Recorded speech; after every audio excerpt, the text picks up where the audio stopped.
எல்லாருக்கும் hi. Saturday series with Sharmika episode 5ல நம்ம கமெண்ட் செக்ஷன்ஸ் தான் பார்க்க போகிறோம். ஸோ கமெண்ட் செக்ஷனில் நிறைய கமெண்ட்ஸ் இருக்குது. அதுலேருந்து ஒரு 10 கமெண்ட் மட்டும் எடுத்து அதுக்கு மட்டும் ஆன்சர் பண்ண போகிறேன். நம்ம டக்குன்னு செக்ஷனுக்குள்ளே போயிடலாம். ஸோ ஃபர்ஸ்ட் கொஸ்டின் இது வந்துட்டு, how is it to be an influencer? Health இன்ஃப்ளூயன்சராக இருக்கீங்க, எப்படி அதை ஃபீல் பண்ணுறீங்க அப்படின்னு கேட்டிருந்தீங்க.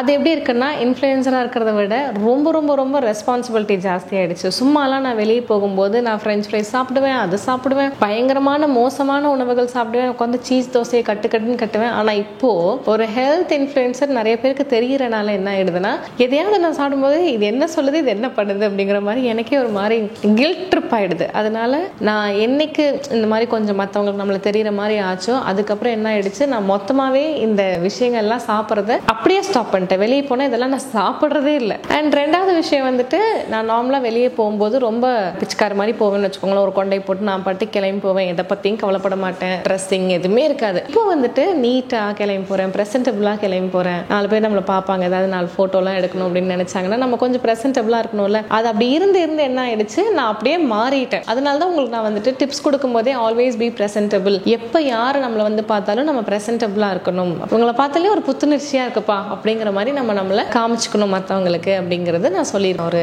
ரீல்ல. ஸோ இந்த 2 விஷயமும் எனக்கு ரொம்ப மாறி இருக்கு. அண்ட் ஃபினான்ஷியலி நல்லா ஸ்டேபிளாக இருக்கேன் ஆஃப்டர் பிகமிங் ஹெல்த் இன்ஃப்ளூயன்சர். இது வந்துட்டு என்னோட பெரிய கனவு. நம்ம வந்தோம் வாழ்ந்தோம் அப்படின்லாம் இல்லாமல் we should do something to the society. நமக்கு தோன்ற எல்லா நல்ல விஷயங்களும் எப்படியாவது மக்களுக்கு போய் சேர்க்கணும். அதுக்கு எனக்கு கிடைச்ச ஒரு பெரிய பிளாட்ஃபார்மாக பார்க்கறது தான் இந்த சோஷியல் மீடியா அப்படிங்கிறது. ஸோ அந்த ஒரு கிஃப்ட் வந்துட்டு எனக்கு இந்த இன்ஃப்ளூயன்சிங்கில் இருக்கிறனால ரொம்ப ரொம்ப ரொம்ப ஹாப்பி. ஸோ இதுதான் மை இன்ஃப்ளூயன்சிங் ஜர்னி. ரெண்டாவது question, skin and hair care வந்துட்டு எல்லாருமே கேட்குறீங்க. லைக் ஒரு வீடியோ நான் போட்டேன்னா ஒரு இவ்வளோ கமெண்ட் அவ்வளோ கமெண்ட்னா அதில் ஒரு 30 to 40% கமெண்ட் ஆகுது இந்த ஸ்கின் அண்ட் ஹேரை பற்றி சொல்லுங்கன்னு வரும். ஆனால் ஒரு பிரச்சனை என்ன அப்படின்னா, ஸ்கின்னுக்கும் ஹேருக்கும் இதை சாப்பிடுங்க அதை சாப்பிடுங்கன்னா அதை பண்ணவே மாட்டோம். நீங்கள் எவ்வளோ ரீல் வேணாலும் போடுங்க, ஆனால் நான் பண்ண மாட்டேன். ஸ்கின்காக ஒர்க் அவுட்டாக பண்ண மாட்டேன், ஹேருக்காக ஒர்க் அவுட்டாக பண்ண மாட்டேன். என்னோட பாடி வந்துட்டு ஒபிசிட்டி கம்மியாகணும், இல்லை ஒல்லியாக இருக்கிற நான் குண்டாகணும், கரெக்டான வெயிட்டில் நான் மெயின்டைன் பண்ணணும் அப்படின்னா என்னென்ன சொல்கிறேனோ அது எதுவுமே பண்ண மாட்டேங்கிறீங்க. அதனால எனக்கு ஸ்கின் அண்ட் ஹேர் டிப்ஸ் கொடுத்தே எனக்கு வந்துட்டு போர் அடிச்சு போச்சு. அதே மீறி ஒரு ஸ்கின் அண்ட் ஹேர் டிப் வேணும் அப்படின்னா 5K ஹேர் கேர்னு ஒரு விஷயம் போட்டுப்பேன். அது ஸ்கின்னுக்கும் ரொம்ப ரொம்ப நல்லதா இருக்கும். நீங்க ஹேருக்கு மட்டும் அதை எடுத்துட்டு நல்ல ஒரு ரிசல்ட் இருக்கு, எனக்கு வந்துட்டு இன்னும் ஆக்னே எல்லாம் கம்மியாகணும்னு நினைக்கிறவங்க, ஸோ நம்ம 5Kல வந்துட்டு கருசாலை, கருவேப்பிலை, கற்றாழை, கடுக்காய், கீழநெல்லி, இந்த 5K கூட இன்னொரு K ஆட் பண்ணிக்கோங்க, which is குப்பை மேனி. குப்பை மேனி வந்துட்டு நம்மளோட ஸ்கின்னுக்கு ரொம்ப ரொம்ப நல்லது. ஸோ உங்களுக்கு நீங்க ஃபர்ஸ்டே வாங்கிட்டீங்க இது அப்படின்னா, குப்பை மேனியை ஒரு 100 கிராம் எடுத்து அந்த டப்பாக்குள்ளேயே போட்டு நல்லா மிக்ஸ் பண்ணிட்டு, வழக்கம் போல நம்ம எப்படி சாப்பிடுவோம்னா மோர் 1/4 டம்ளர் மோர்ல கலந்து சாப்பிடலாம். அப்படின்னா நைட்டு தூங்க போறதுக்கு முன்னாடி 6 to 10 மணிக்குள்ள நீங்க எப்ப வேணாலும் 1/4 டம்ளர் தண்ணியில ஒரு ஃபுல் டீஸ்பூன் அந்த பொடியை போட்டு சாப்பிட்டுக்கோங்க. ஸ்கின் அண்ட் ஹேருக்கு நீங்க டிப்ஸ் வேணும் அப்படின்னா, start from what you eat. நீங்க சாப்பிட்றது மட்டும்தான் ரெண்டுமே அழகாகுமே தவிர்த்து வேற எதுலையுமே அழகாகாது. ஸோ எக்ஸ்டர்னலா அதை போடுறேன் இதை போடுறேன், நான் இவ்வளோ நாளா ஒரு சோப் போடுறேன்க்கா, இவ்வளோ நேரம் ஒரு பேக் போடுறேன், ஆனால் அது எதுவுமே எனக்கு செட் ஆகலன்னா அதெல்லாம் டெம்பரரியா சின்னதா நல்லா இருக்குமே தவிர்த்து லாங் டேர்முக்கு செட் ஆகாது. மூணாவது கேள்வி, something you can't tolerate at all. இந்த விஷயத்தை வந்து என்னால சகிச்சுக்கவே முடியாது அப்படி என்ன? இந்த கேள்விக்கு என்ன பதில் சொல்றது? எதையாச்சும் சொல்லியா? யாராவது வந்துட்டு ஒரு விஷயத்துக்கு லேட்டா வராங்க, பங்க்சுவலா இல்லை அப்படின்னா எனக்கு வந்துட்டு டாலரேட்டே பண்ண முடியாது. டென்ஷனாகவும் இரிட்டேட்டாகவும், ஆனால் அதை டாலரேட் பண்ணி போயிடுவோம்னு ஒரு சில விஷயங்கள் இருக்கு. ஆனால் இதெல்லாம் என்னால எனக்கு டாலரேட்டே பண்ண முடியாதுன்னு சொல்ற விஷயத்துல வந்துட்டு பங்க்சுவாலிட்டி. நான் கொஞ்சம் பங்க்சுவலா இருப்பேன். அதாவது இந்த இடத்துக்கு இந்த டைமுக்கு நீங்க வரணும்னு சொல்லிட்டா போயிடுவேன். ஆனா நானே ஒரு ஒர்க்குக்கு போறேன், இது நம்ம போனாலும் நடக்கும் போகாட்டியும் நடக்கும் அப்படின்னா அப்ப நான் ஒரு மாதிரி லேஷராகவே கிளம்பி வருவேன். ஸோ அது ஒன்று. பாத்ரூம்ஸ் கிளீனாக இல்லை அப்படின்னா அதனால டாலரேட்டே பண்ண முடியாது. நான் நிறைய ட்ராவல் பண்ணுறதுனால நைட் வந்துட்டு இந்த பெட்ரோல் பங்க்ல தான் போய் பாத்ரூம்லாம் போவோம். So I usually don't use them. அதனாலேயே நான் நைட் 8 மணியோட ரெஸ்ட் ரூம்லாம் போய் முடிச்சுட்டு தண்ணி எல்லாம் குடிச்சு முடிச்சுட்டு அந்த நைட் ஃபுல்லாக நான் பட்னியாகவே கிடப்பேன்னு வச்சுக்கோங்களேன். அந்த மாதிரி பாத்ரூம்ஸ் வந்துட்டு கிளீன் ஆகலாம்னா என்னால் டாலரேட்டே பண்ண முடியாது. ஸோ கூடவே ஒருத்தங்க இருந்துட்டு யாரையாவது பற்றி தப்பாக பேசிகிட்டே இருந்தாங்கன்னா அதனால டாலரேட்டே பண்ண முடியாது. நான் டென்ஷன் ஆகிடுவேன். யோ கொஞ்ச நேரம் அமைதியாக இருங்க அப்படிங்கிற மாதிரி. நல்லதாக பேசுகிறாங்க, நார்மலாக பேசுகிறாங்க, எல்லாம் ஓகே தான். ஆனால் பேட் மவுத்திங் அதர் பீப்புள் ஒரு மாதிரி இரிட்டேட்டிங்காக இருக்கும் எனக்கு. இது ஒரு விஷயம். அண்ட் சோஷியல் மீடியாவில் வந்துட்டு இது அவங்களோட பர்சனல் ஒப்பீனியன் தான்ப்பா. ஆனால் எனக்கு இதை டாலரேட் பண்ண முடியாதுன்னு சொல்லிட்டு சோஷியல் மீடியாவில் நிறைய ஃபாலோவர்ஸ் வச்சுருக்கிறவங்க ஒரு பேட் ஃபுட்டை வந்துட்டு ஸ்டேட்டஸில் போடும்போது என்னால் எனக்கு கோவம் வந்துடும்.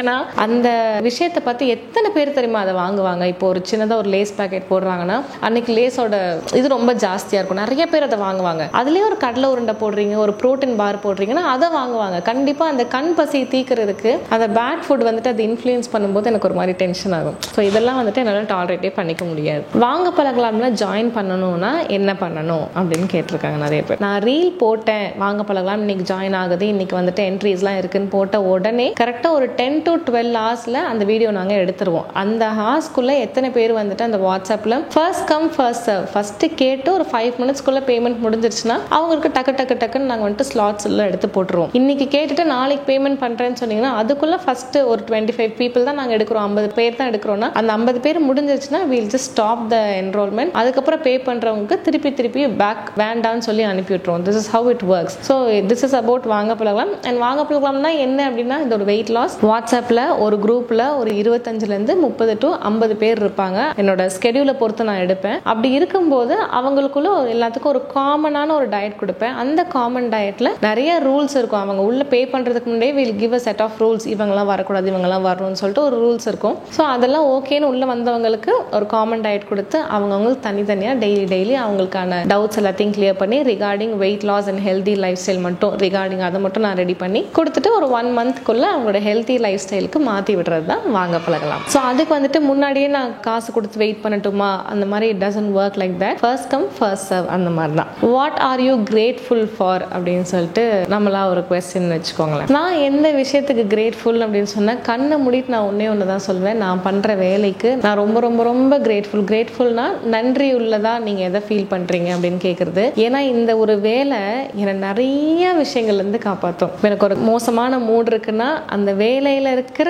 காசு ரொம்ப ரொம்ப ரொம்ப முக்கியம். அதனால தான் பெண்களும் ஆண்களும் நான் எப்பவுமே என்ன சொல்லுவேன்னா தயவு செஞ்சு படிச்சு முடிச்சுட்டு ஒரு மாசம் ரெஸ்ட் எடுக்கிறீங்களா வீட்டில், ஓகே, டக்குன்னு வேலைக்கு போய் சம்பாதிக்க ஆரம்பிங்க அப்படின்னு சொல்லுவேன். ஏன்னா இந்த வேலை வந்துட்டு எனக்கு பிடிக்காத நிறைய சுச்சுவேஷன்லேருந்து என்னை வந்துட்டு தள்ளி கூப்பிட்டு வந்திருக்கு. நிறைய விஷயங்கள் வந்துட்டு இந்த வேலையினால கிடைக்கிற காசுனால எனக்கு என் லைஃப்ல நான் நல்லா இருக்கேன் அப்படின்னு சொல்ல முடியும். அம்மாக்காக, அக்காக்காக, ஃப்ரெண்ட்ஸ்க்காக, கொலீக்ஸ்க்காக, நம்ம ஸ்டாஃப்காக, அது வந்துட்டு என்னைக்குமே நம்ம கூட இருக்கும். நம்ம வந்துட்டு பிடிச்சி வைக்கணும், இவங்கெல்லாம் நம்ம விட்டு போயிடுவாங்க அப்படின்னு சொல்ல முடியாது. ஆனால் வேலை காசெல்லாம் அப்படி இல்லை. நம்ம உழைச்சாதான் அதுக்கு கிடைக்கிற ஒரு கிஃப்டா நமக்கு கிடைக்கும். ஸோ நல்லா ஹார்ட் ஒர்க் பண்ணுங்க. ஹார்ட் ஒர்க் பண்ணி கிடைக்கிற அந்த காசும் சுத்தமான காசா இருக்கணும். அதுவும் தப்பா வர்ற காசா இருக்கவே கூடாது. அப்போ நம்ம நிம்மதியாவே இருக்க முடியாது. ஸோ இதெல்லாம் நல்லா ஞாபகம் வச்சுக்கணும். நான் வந்துட்டு இதுக்கெல்லாம் ரொம்ப ரொம்ப நன்றி உள்ளவளா இருப்பேன். என் வேலை என்னைக்குமே நான் தப்பா பேச மாட்டேன். ஸோ இந்த ஒரு விஷயத்துக்கு ஐம் ஆல்வேஸ் கிரேட்ஃபுல். ஸோ இந்த மாதிரி கமெண்ட்டுக்கு ஈச் அண்ட் எவ்ரி பர்சனுக்கு நான் உட்காந்து ரிப்ளை பண்ணணும் தான் இருக்கு. ஸோ ஒரு நாளைக்கு ஒரு 100 கமெண்ட், நம்ம 10 நாளைக்கு 1000 கமெண்ட்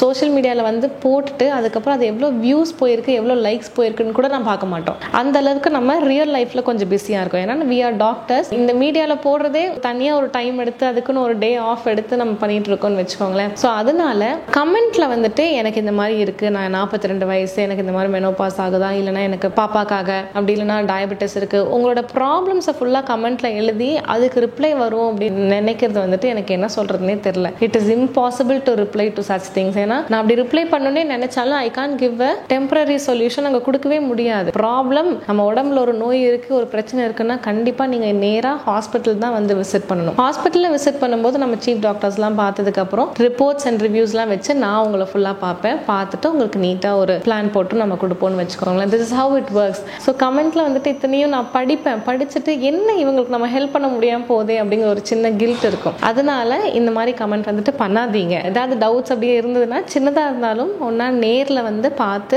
கிளியர் பண்ணிட்டு போற மாதிரி பாருங்க. Next something I hate about myself. என்கிட்ட எனக்கு பிடிக்காத விஷயம் வந்துட்டு ஒரு சில டைம் வந்துட்டு ஜோன் அவுட் ஆயிடுவேன். அப்படியே பேச பேச பேச எங்கேயாவது ஜோன் அவுட் ஆயிடுவேன். ஒன்று. ரெண்டாவது, நான் டயட்ல இருக்கிறது எனக்கும் நல்லது, என்னை சுத்தி இருக்கிறவங்களுக்கும் நல்லது. நான் என்னைக்குமே கான்சியஸா சாப்பிடணும்னு நினைக்கிறது வந்து அவ்வளோ நல்ல விஷயம் நான் நினைப்பேன். ஏன்னா ஒரு 2 நாளைக்கு நம்ம வந்துட்டு சீட் மீல்ல இருக்கலாம், டயட்லலாம் இல்லாம ஜாலியா சாப்பிடலாம்னா நார்மலாலாம் சாப்பிடவே மாட்டேன். கண்டமேனிக் சாப்பிடுவேன், மோசமா சாப்பிடுவேன்.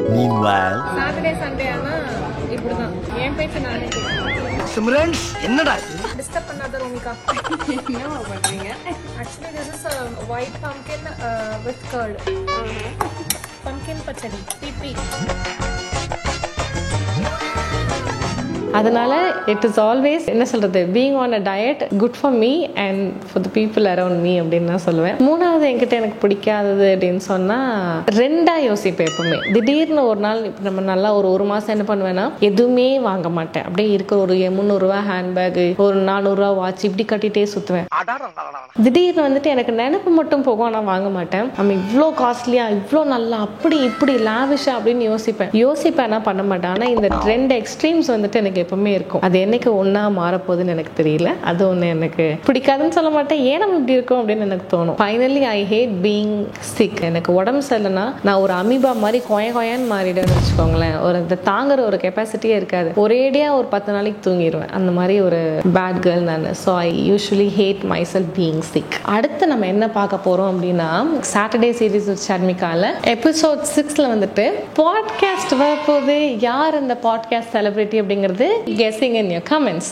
என்னவா இருக்கும் அப்படி இப்படிலாம் இல்லை, உங்களுக்கு ரொம்ப பிடிச்ச ஒரு ஆளாக தான் இருப்பாங்க. ஸோ பாட்காஸ்ட் செலிபிரிட்டி யாரு அப்படிங்கிறது, செலிபிரிட்டி ஆஃப்கோர்ஸ் அவங்க எல்லாத்துக்கும் தெரிஞ்ச ஒரு ஆள் தான். கண்டிப்பா நீங்க கமெண்ட்ல கெஸ் பண்ணுங்க. ஸோ நெக்ஸ்ட் சாட்டர்டே சீரீஸ்ல வீல் சி ஒரு சூப்பரான பாட்காஸ்ட். Bye bye.